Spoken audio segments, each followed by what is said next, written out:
and deeply concerning, and he's ordered a complete review of the incident. But either way, regarding like what actually happened during the raid, the family is saying they're moving to a new home next week because they don't feel safe anymore, and adding that they're also planning to take legal action against the department. But all in all, we're gonna have to wait to see how things play out, because while this is all one thing, there's actually two things at play. Or just by itself, there is the raiding of the wrong house. There's even audio where you hear one of the cops say, "Whoa. And then secondly, there's a situation about what actually happened with the flashbang and the health of the baby. And so with all that said, I gotta ask you, what are your thoughts here? And then in social media news connected to real world news, there are people fighting about a question. Is Hasan Piker platforming terrorism? That's what a chunk of the internet is fighting about right now, and it's all because of a person that the internet has dubbed Timothy Chalamet. Right? We've talked in greater detail about the Houthis in TikToks, even in yesterday's show and others, but the oversimplified TLDR, in case this is the first video that you've stumbled upon where I'm talking about it, is that they're a Yemeni rebel group, and they recently attacked ships in the Red Sea in response to Israel's attacks on Gaza. And very notably, that has included US vessels. So actually, as of this morning, Biden has redesignated the Houthis as terrorists, which is very big because he previously removed them from that list. But this, as the Houthi leaders have defended their actions, saying they're doing what they're doing to support the Palestinian people and to pressure Israel and its allies to end the war. And so all of that bringing us to Tim Houthi, who you might actually recognize from his viral videos like this one, with one person sharing it on Twitter with a caption, "Yemeni pirates posting casual TikToks while the entire Western Imperial Corps having a meltdown about their blockade on their ships is the funniest shit of 2024, surely." New Advice actually doing a piece on it, identifying him as Rashid al-Haddad, noting that in that clip, he's on the Galaxy Leader, which is a cargo ship seized last year by the Houthis. But they also said that there's no clear evidence that he was actually part of the raid that captured the ship, but he did post photos of him in gear and carrying weapons, so people online have called him a pirate. And yesterday, political commentator Hasan Piker actually interviewed him on his stream, saying in a later post, "I interviewed the Yemeni, quote, pirate yesterday, and all he cares about is freeing Palestine. Turns out he's not part of any militancy, according to him, and is 19. Spent most of his life being bombed, says he welcomes all who defend Palestine no matter their background." And right off the bat, with the way that Hasan started the interview, you had people accusing him of trying to baby girlify a terrorist. Because Hasan asks him if he's seen the anime One Piece, and then actually comparing the Houthis to the show's main character. We think the Houthis, Ansar Allah, is doing what Luffy would do. Hasan also asking if he's part of a militancy or just a TikToker, which he said through his interpreter. His answer is a Yemeni who stands with Palestine. Hasan then asking him what compelled him to actually go on the ships, as well as other questions about news coverage about the situation and motivations behind it. Says he likes adventures and he is a big supporter of Palestine. He's just reiterating that the cause is to cause disruption to the shipments that Americans have interest in until they stop bombing Gaza, and that if they weren't affected by it, then they wouldn't retaliate on Yemen. And in this, there are also other bits unrelated to the conflict, or things like what is life like in Yemen, what other TV shows that he watches, stuff like that. And so with all this, depending on where you went online, you had people having drastically different reactions. There was a lot of backlash, people saying Hasan was platforming a terrorist, people honing in on that whole One Piece comparison, saying that's brain rot. It's actually one of the most viral reactions to that being from political commentator Destiny. Dude, we think the Houthis, Ansar Allah, is doing what Luffy would do. You should tell him that. God, he's so f***ing cringe. He's like such a cringe f***ing loser. I would pay we'd raise $1 million to send this dude to go fight in Yemen, and then all of us would volunteer for the Navy. Holy shit, he's such a cringe, LARPing loser.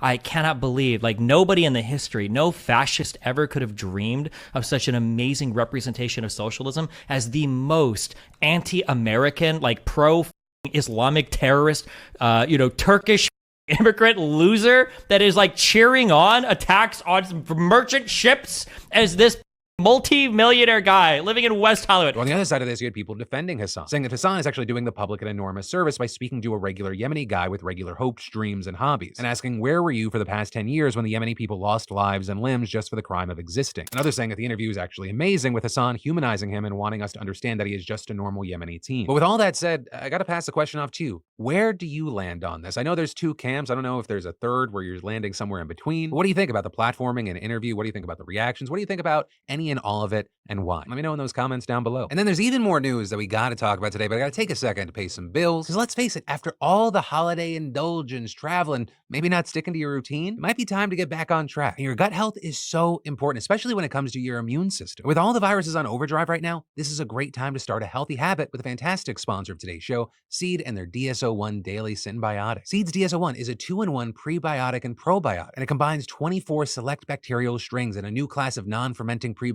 compounds. And clinical and scientific studies have shown it to support benefits for gastrointestinal function, gut barrier integrity, cardiovascular health, and more. Believe me, I have felt the difference firsthand. Plus, y'all, probiotics and prebiotics are a science. They must be developed, manufactured, and vetted with scientific rigor and precision, and Seed's the only one I trust. Say, it's a good time to start taking care of your gut microbiome. And this month, Seed's offering you beautiful bastards gets 25% off your first month. You'll receive this 30-day supply, refillable glass jar, and travel vial. And after that, they send sustainably packaged refills. So just go to seed.com/DeFranco and use code DeFranco25 at checkout to get 25% off your first order of Seed's DSO1 Daily Symbiotic plus free shipping. And then horrific neglect and a violation of trust. Those are the words being used right now to describe this assisted living nightmare. And all of this ties back to the Washington Post, because they published an absolutely devastating investigation last month that found that dozens of seniors in dementia care, they died in the last 5 years after leaving facilities unnoticed or being left unattended outside. And around 2,000 of those incidents involved residents who had Alzheimer's and other kinds of dementia. This including many who lived in specialized so-called memory care units, or that charge for extra attention and security. And understand, that 2,000 number, that's an undercount, because nearly 20 states don't even have public records available online. We're talking about the big boys like New York and Texas, places with lots of people. In fact, after this investigation got published, readers reached out to share more information and stories, and it pushed the total number of known deaths above 100. And it being reported that most of the people who died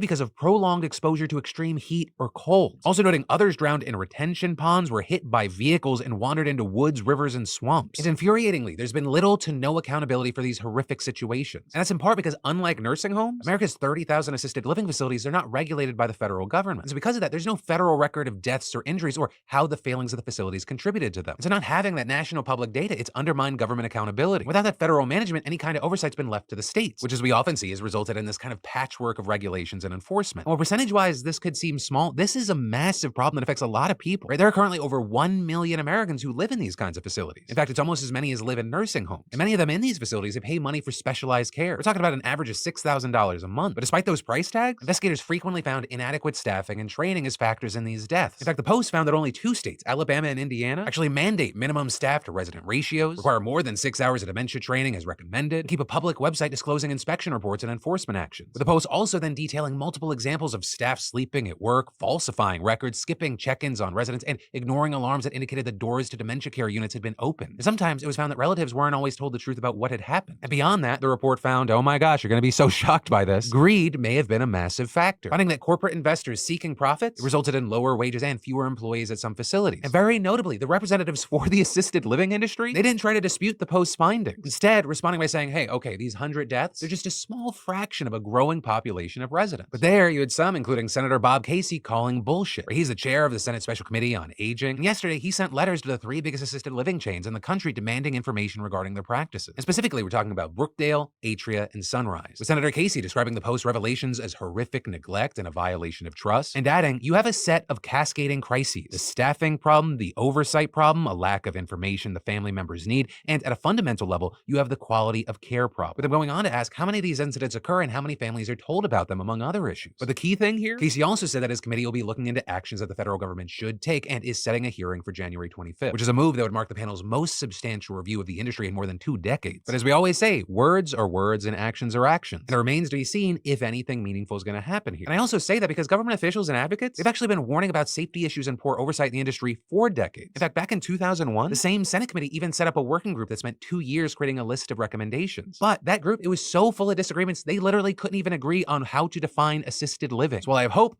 for a change, I'm not going to hold my breath here. And in the meantime, if you've had any experiences on whatever side in the assisted living world, I'd love to hear from you. And then this bizarre baby making scam that just got exposed, it makes me sad. Because like the easiest way to trick men is to tease their dick and or wallets. And in India, this network that just got exposed did both, because they were offering huge sums of money to get women pregnant, with authorities saying they believe hundreds of men got tricked by these ad scams. Because the scammers, they'd place ads on sites like Facebook, and they'd have pics of these absolutely gorgeous women, and they're offering these guys who on average make $180 a month, huge sums. There was this one guy interviewed by the BBC. They offered him $6,000 to sleep with a woman, and he'd get nearly 10 grand more if she actually conceived. But of course, there was a catch. You had to pay to be a part of the service. You also had to pay to get certain court documents. Also, when I say court documents, not court documents, like in some ways, yeah, okay, they look legit, but then the signature is literally Oprah Winfrey's. And in the case of this one guy, right, when he started pushing back, the scammers claimed, hey, we forwarded most of the money, but your bank, they're holding it until you pay us income tax. And so really, like, this is just one of the more unique ways that this really common practice has been packaged. Well, this specific guy, luckily, he bailed on the whole project after telling the agency that he couldn't afford the taxes. There have been numerous other victims, though we don't know the actual number. And that's because it's been so hard to investigate because the victims are uncooperative, right? Which makes sense. I mean, you listening to me right now, you're probably thinking, are these the dumbest motherfuckers on the planet? To which I would say, Possibly, but you also have to understand that desperation, I think it knocks out some IQ points. I mean, even the guy the BBC interviewed, he didn't want the outlet using his real name. And experts have noted, right, that desperation that I just talked about, that's part of the reason why these scams are so shockingly successful over